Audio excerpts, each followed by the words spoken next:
사랑하고 존경하는 여러분, 오늘도 주님의 은혜와 평강이 여러분 모든 삶에 가득하기를 주 예수 이름으로 축복합니다.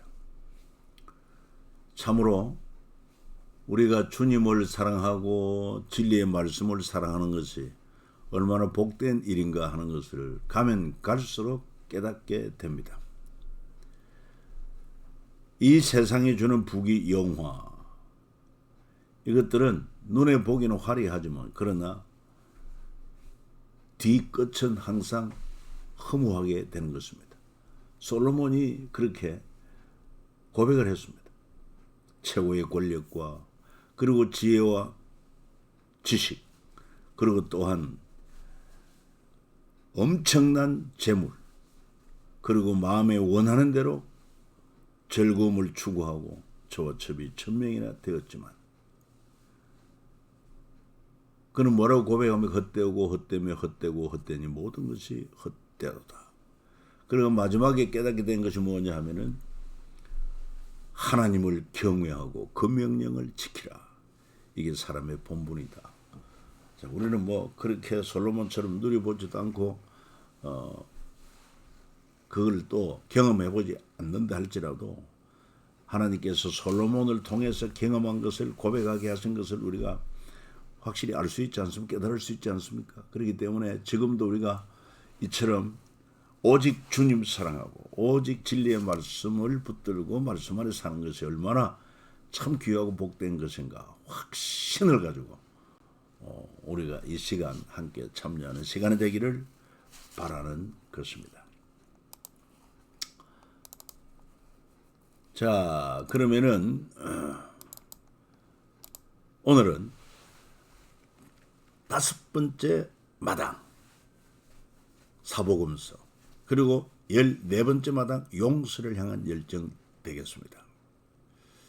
우리가 신약에 와서는 그 20마당 노래를 부르면은 통성에 보면은 기쁨에 의한 탄생, 한 영혼 사하랑, 용서를 향한 여호을정, 영광과 평화로의 초호대, 열리는 제자시대, 그 가운데 14번째 마당 용서를 향한 열정. 자, 과로서는 사식과 마지막 일주일 1차 사내들은 공회 재판과 빌라도 재판이 되겠습니다. 역시 사복음서 중심으로 정리를 한 것이죠. 6가지 제자들의 오해, 예루살렘 입성과 성전 청결, 종말에 대한 교훈, 마지막 유월절 첫 번째 성찬식이 중요합니다. 유월절로서는 마지막이 되고 그리고는 성찬식으로 첫 번째 제정을 하십니다. 그래서 새 언약 체결하게 되고 1차 사내들인 공회 재판받고 빌라도 총독 재판을 받으신 우리 예수님. 시간 공간 주요 인물은 참조하시고 예수님의 마지막 한 주일을 우리는 고난주간, 또 그 주일을 종려주일 이렇게도 이야기합니다. 왜 그러냐? 주일날 우리 주님께서 서갈의 선지자가 예고한 대로 나귀 새끼를 타시고 예루살렘에 입성하심으로 말미암아 그때 무리들은 종려나무 가지를 꺾어들고 호산나 다윗의 자손이여 우리를 구하소서, 호산나 다윗의 자손이여 외쳤기 때문에 종려주일이다. 그리고 월요일날 성전 청결케 하시고 성전에서 가르치시고 화요일날 또한 성전 가르침과 종교 지도자들과의 논쟁이 있고 수요일날 제자들에게 종말과 예루살렘 멸망과 재림에 대하여 교훈하십니다. 그리고 목요일날 마지막 만찬을 유월절 만찬을 드시면서 유월절은 마지막으로 이제는 첫 번째 성찬식으로 바꾸는 획기적인 사건입니다. 제사장 나라에서 하나님 나라로 당겨지는 것입니다. 그리고는 게세마네 동산에 가셔서 기도한 후 붙잡히고 대제사장 가야바 집으로 끌려가시는데 여기 보면 대제사장 가야바 집이라고 그랬지만 영어 성경에는 캐슬이라고 그랬습니다. 캐슬. 요즘 아파트 이름을 캐슬이라고 많이 붙이는데 성체라는 것입니다. 거대했다는 것입니다. 그래서 사내들인 금요일 날 사내들인 공회가 대제사장 집에서 모이게 됩니다. 그리고 빌라도 재판을 받고 못 박히게 되시죠. 여기서는 3년 만에 제자들의 오해를 바로잡고 예루살렘 성에 입성을 하게 되는 것을 살피기입니다. 제자들이 오해했던 이유가 뭐냐? 뭘 오해했느냐? 주님이 이 땅의 다윗과 같은 그런 강력한 통치자로 오셔서 유대 예루살렘을 로마의 통치로부터 독립을 시키고 강력한 다윗 왕국 세울 그런 메시아로 생각했기 때문에, 그래서 세베대의 두 아들의 어미는 나의 이 두 아들 요한 야고보를 주의 나라에서 하나는 우편에 하나는 좌편에 앉게 명하소서. 이 소리를 들은 나머지 10제자가 듣고 분하게 생각합니다. 두 형제에 대해서 불이야기했다고 그랬습니다. 그렇지만 우리 주님은 저들의 낮은 수준의 욕심을 높은 수준의 꿈으로 바뀔 때까지 기회를 주시고 기다리셨다. 그래서 마침내 요한, 야고보, 베드로 더불어서 주님의 측근 중에 측근이고 3인방으로 주님 가시는 곳에 어디나 함께 했던 것을 알 수 있고, 야고보는 순교를 당하고 요한은 끝까지 사도 계시록을 기록하면서까지 주님을 증언하는 그런 인물들이 되었습니다.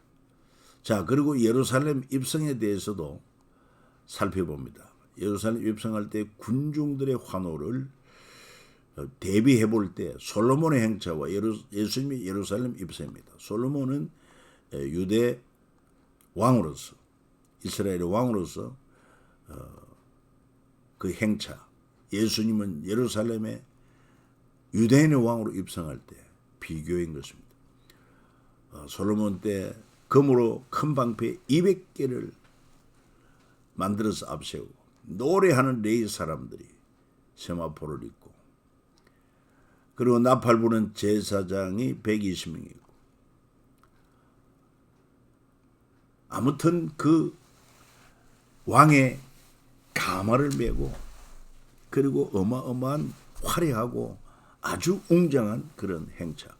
그리고 예수님은 나귀와 나귀 새끼를 끌고 와서 자기들의 겉옷을 그 위에 얹어매, 예수께서 그 위에 타시니 무리의 대다수는 그들의 겉옷을 길에 펴고 다른 이들은 나뭇가지를 베어 길에 펴고 앞에서 가고 뒤에서 따르는 무리가 소리 높여 이르되 호산나 다윗의 자손이여 찬송하리로다, 주의 이름으로 오시는 이여 가장 높은 곳에서 호산나 하더라 그랬는데, 어떻게 보면 굉장히 초라하죠. 그것도 나귀 새끼 탑니다. 이것은 뭘 의미하느냐? 이미 구약의 스가랴서에서 스가랴 선지자가 예언한 것처럼 그는 겸손과 온유의 왕으로, 그래서 나귀 새끼를 타셨다. 그러니까 이 세상의 그런 왕이나 장군들과는 다르게 우리 주님은 나귀 새끼를 타심으로 자기를 낮추었고, 자기를 낮춤으로 말미암아 어린아이들과 또 병든 자들과 눈높이를 같이 할 수 있는 이런 주님의 겸손. 자, 그리고는 종교 지도자들과는 부딪힙니다. 그 당시 진리를 알지 못하고 종교 지도자로서 기득권을 누렸던 그들. 그래서 성전 청결을 합니다. 성결케 하는 사건이죠. 자, 먼저 예루살렘에 들어간 온 성이 소동했고, 예루살렘 성전에서 물건 파는 사람들을 강하게 꾸짖고, 성전은 만민이 하나님께 기도하는 곳임을 상기시키시면서 대제사장 세력들이 두려워하고 예수님을 죽일 궁리를 합니다.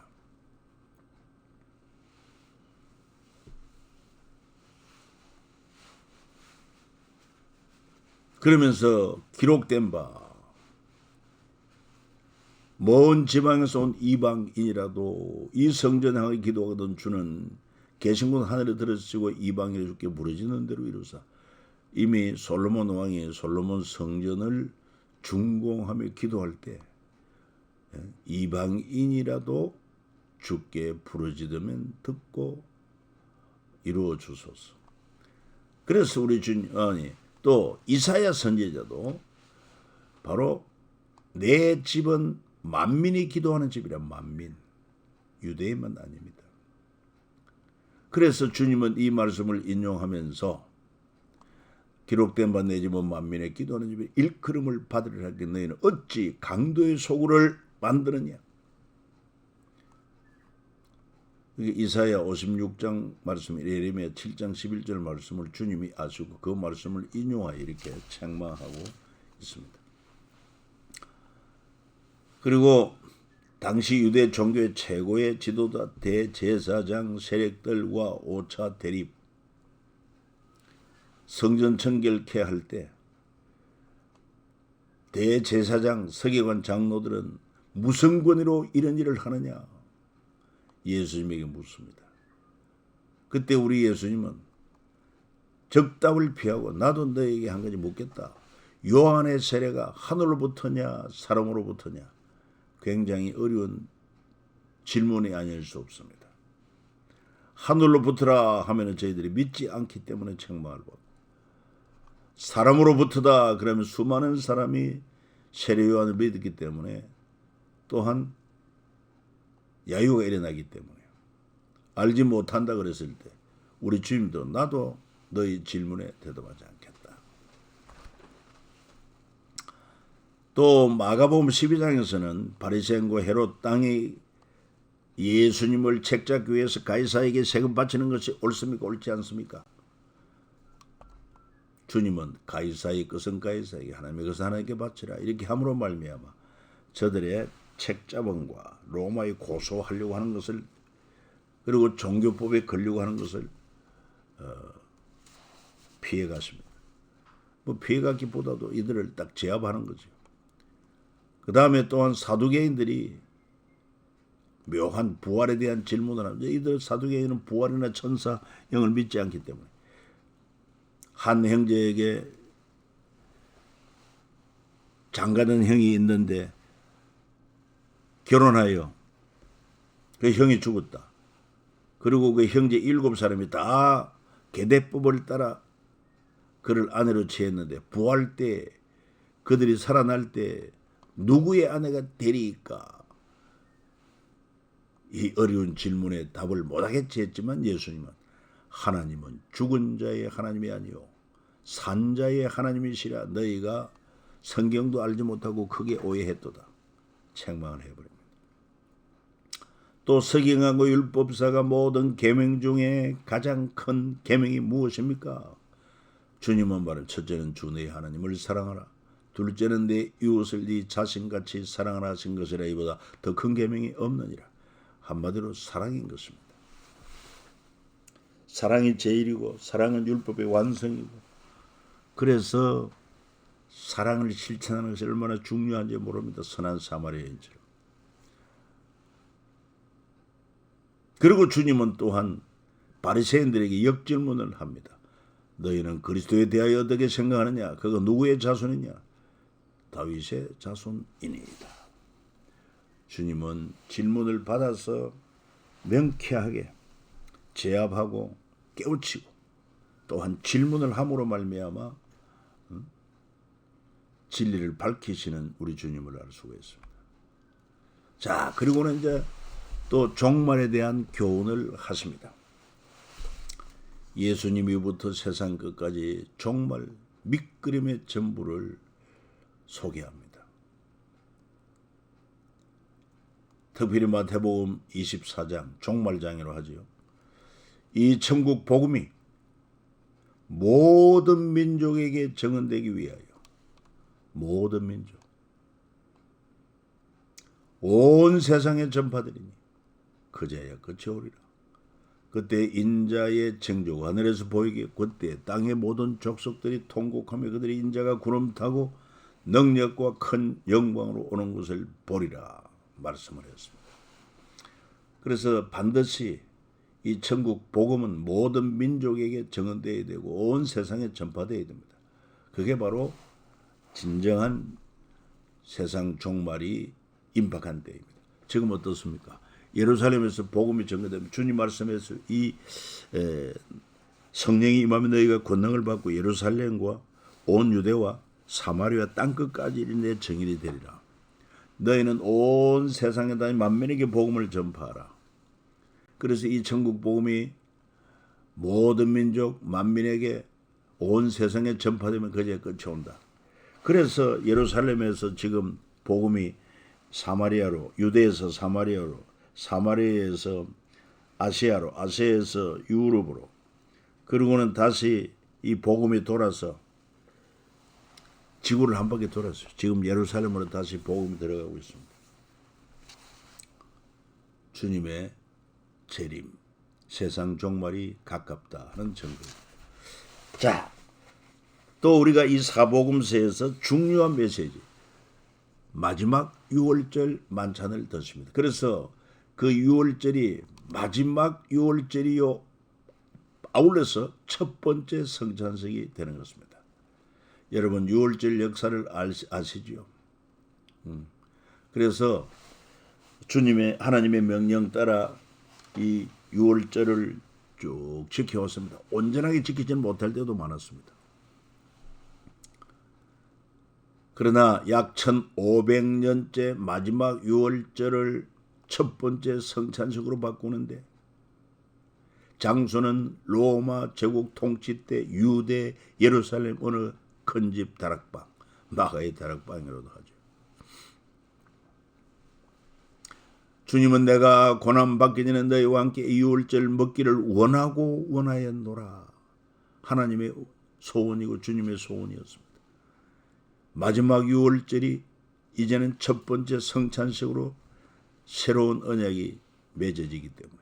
자, 더 봅니다. 떡을 가지고 감사기도 떼어 그들에게 주시며 이르시되 이것은 너희를 위하여 주는 내 몸이라. 너희가 이를 위하여 나를 기념하라 하시고 저녁 먹은 후에 잔도 그와 같이 이르시되 이 잔은 내 피로 세우는 새 언약이니 곧 너희를 위하여 붓는 것이라. 얼마나 중요한지 모릅니다. 그 구약의 유월절 희생 피로 말미암아 애굽의 장자들이 구원받은 것처럼 이제는 더 이상 짐승이 아닌 흠도 점도 없는 세상 죄를 지고 가는 어린 양으로 하나님이 예비해 보내신 예수 그리스도, 그분이 십자가에 못 박혀 피 흘려 죽으심으로 말미암아 온 인류의 죄를 단번에 영원히 속죄하고 누구든지 예수의 보혈의 공로로 제사함 받고 하나님 앞에 나아가는 영생을 얻는 이 길이 열리게 되었기 때문에 놀라운 것입니다. 게세마네 동산에서 기도와 붙잡히심을 살펴봅니다. 주님은 제자들과 더불어서 마지막 유월절 만찬을 드시고 첫 번째 성찬식을 집례한 후에 그리고는 게세마네 동산에 가서 기도하십니다. 예수께서 힘쓰고 애써 더욱 간절히 기도하시니 땀이 땅에 떨어지는 핏방울 같이 되더라고요. 왜 주님이 이렇게 간절히 기도하셔야만 했습니까? 그러면서 제자들에게 말하기를 내 마음 매우 고민을 하여 죽게 되어 너희는 여기 머물러 나와 함께 깨어있으라. 베드로, 요한, 야고보 이들에게 요청을 합니다. 내가 매우 고민하여 죽게 되었으니 너희는 여기 머물러 나와 함께 깨어있으라. 그리고는 조금 나아가서 얼굴을 땅에 대시고 엎드려 기도하시되 내 아버지여 만일 할만하시거든 이 잔을 내게서 지나가게 하옵소서. 그러나 나의 원대로 마시옵고 아버지 원대로 하옵소서. 얼마나 간절한 기도인지 모릅니다.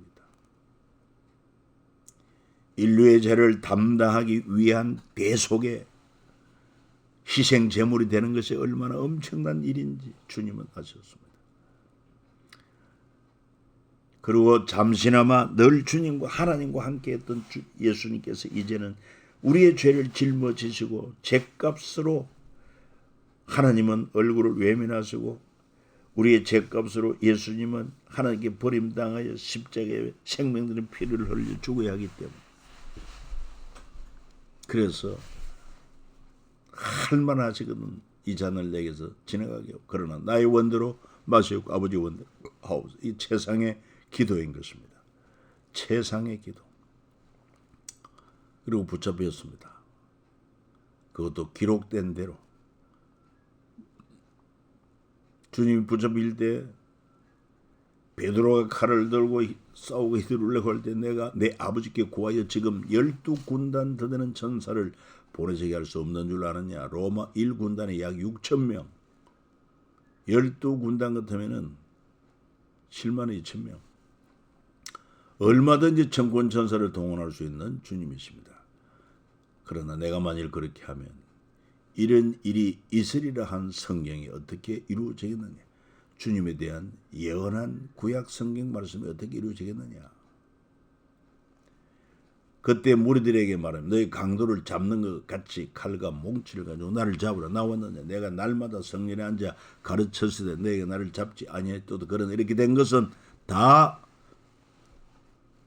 선지자들의 글을 이루려 함이라. 그러니까 이 선지자들의 글도 하나님께서 성령의 감동으로 기록하도록 했기 때문에 기록은 선지자들이 했지만 그 마음에 감동을 주고 내용은 바로 하나님이 주신 메시지다. 첫 번째 사내들인 공회 재판을 받습니다. 1차 사내들인 공회 재판에서 예수님을 신성 모독죄로 결정하고 빌라도 재판에 넘긴 것입니다. 당시 이 사내들인 공회 70인의 대제사장 그리고 서기관 장로들 70명이 모인 그런 공회인데 대단한 권력을 가지고 있습니다.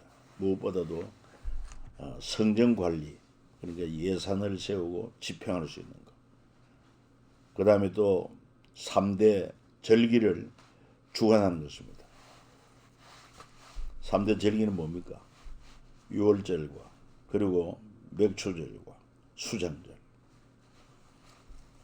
얼마나 막대한 여러분 재원이 들어오는지 모릅니다.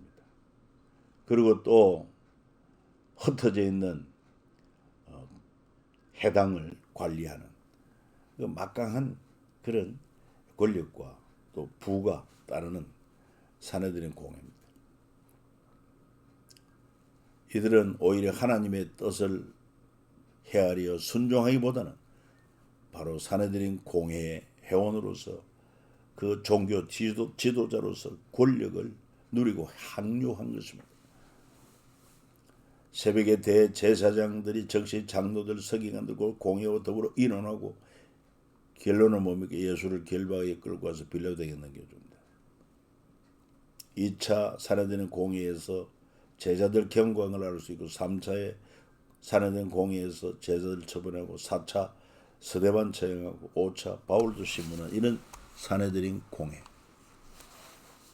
제대로 된 기능을 못하지요.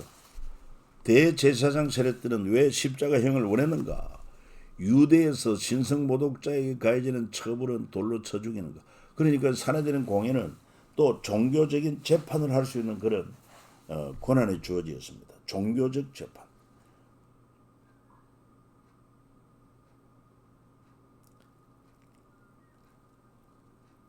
특히 유대에서 신성모독자에 가해지는 처벌은 돌로 쳐 죽이는데 안식일에 나무하다 잡힌 자 처형, 아간의 처형, 스데반의 처형 다 그것이고 예수님 역시 사내들인 공회에서 하나님의 아들이라 지칭했기 때문에 신성모독죄에 해당되고 돌로 처형을 해야 됩니다.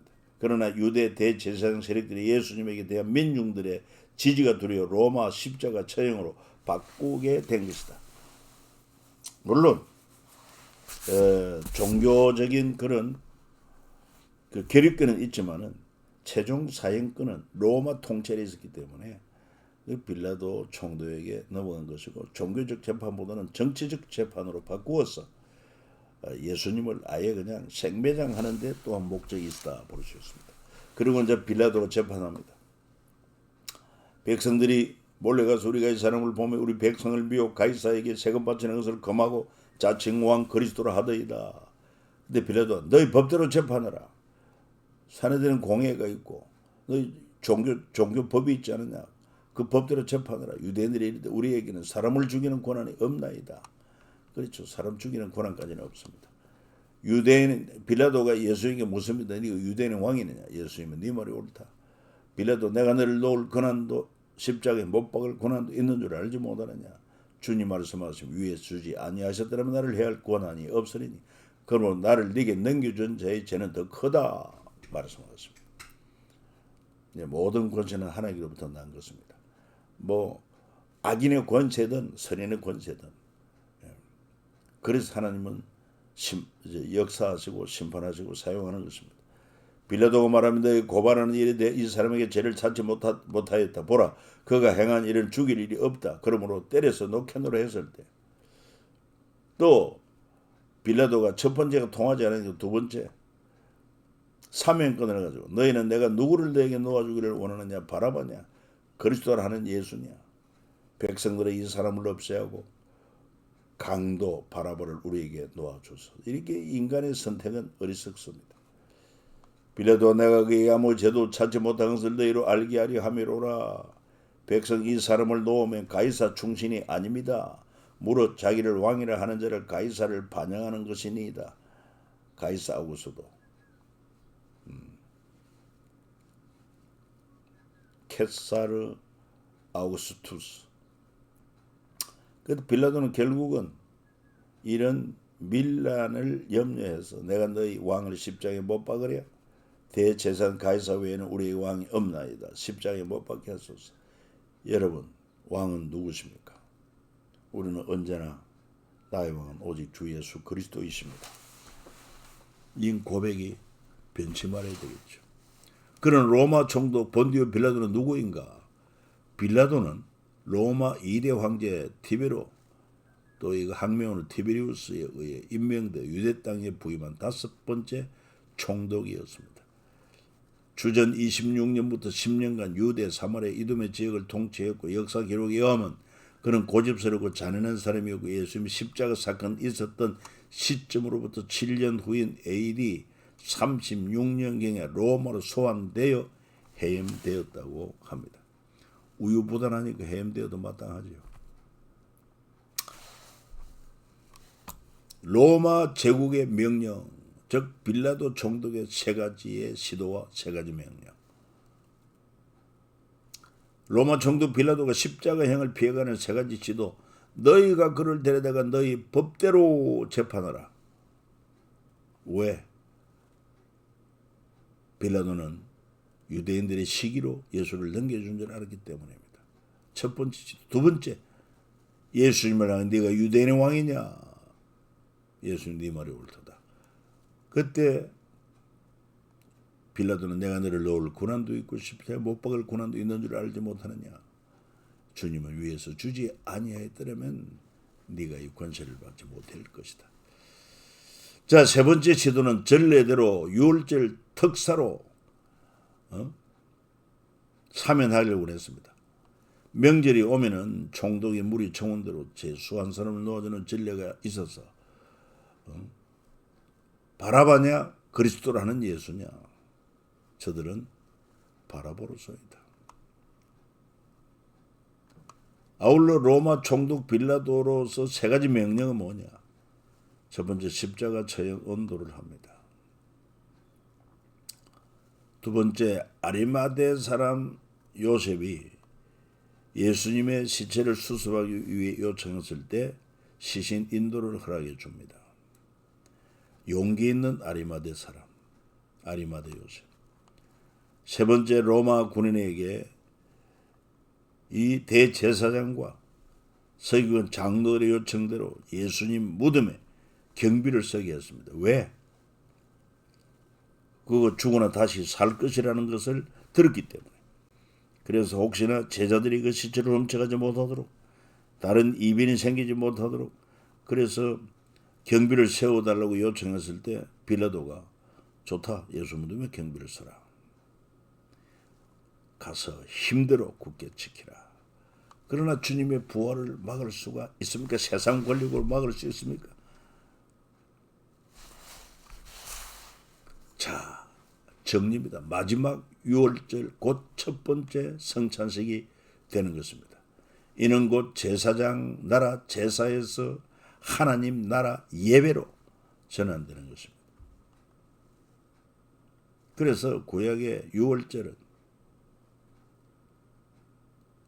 신약의 성찬식이요 예배로, 마치 구약의 할례가 신약의 세례와 이렇게 변화되는 것처럼 틀이 바뀝니다. 첫 번째 유월절은 일련된 어린 양의 피로 뿌림으로 말미암아, 그리고 고기는 구워 먹음으로 말미암아 유월절을 지켰습니다. 그로부터 1500년 후에 세례요한이 예수님의 등장할 때 보라 세상 죄를 지고 가는 하나님이 보낸 어린 양이다. 그래서 드디어 마지막 유월절 만찬을 하고는 그 자리에서 첫 번째 성찬식을 제정합니다. 떡을 주시며 받아 먹으라, 이는 너희를 위한 내 살이다. 그리고 식후에 또한 잔을 주면서 받아 마시라, 이는 너희를 위하여 흘리는 바 나의 피 곧 언약의 피다. 그 언약은 이미 구약에서 말씀한 언약이 이제 실제로 완전히 성취가 된다 이 말이에요. 그래서 주님은 첫 번째 유월절 지난 1500년 후에 십자가 지시기 전날 밤 그 유월절을 성찬식으로 바꾸셨다. 그리고 십자가의 죽으심으로 하늘 지성소로 가시고 더 이상 가로막는 성전의 휘장은 찢어 누구든지 예수 그리스도의 십자가 보혈의 공로 의지하여 하나님의 성소로 나갈 수 있는 길이 열렸다. 제사장 나라 제사에서 이제는 하나님 나라 예배로 전환이 된 것입니다. 제사장 나라 제사는 5가지 제사, 3가지 방법, 그리고 제물, 곡물이나 양, 비둘기 등을 들고 여호와 이름을 두루 택하신 곳에 제사장 도움을 받아 하나님 앞에 제사적으로 썼지만, 이제 세상 죄를 지고 가는 하나님이 예배한 어린 양으로 오신 예수 그리스도의 십자가 대속으로 말미암아 이제는 하나님의 예배로 바뀌는데 다 이루었다. 십자가 그 순간에 다 이루었다. 이 구약 제사가 다 이루어졌다. 완성되어졌다. 오직 예수 이름으로 너희가 하나님의 성전이다. 성령의 도우심으로 하나님 앞에 예배자로 선다. 영과 진리로 예배하게 된 것입니다. 이처럼 참 놀라운 역사가 복음서에 이렇게 기록되어 있는 것입니다. 오늘은 여기까지. 여러분 수고 많았습니다.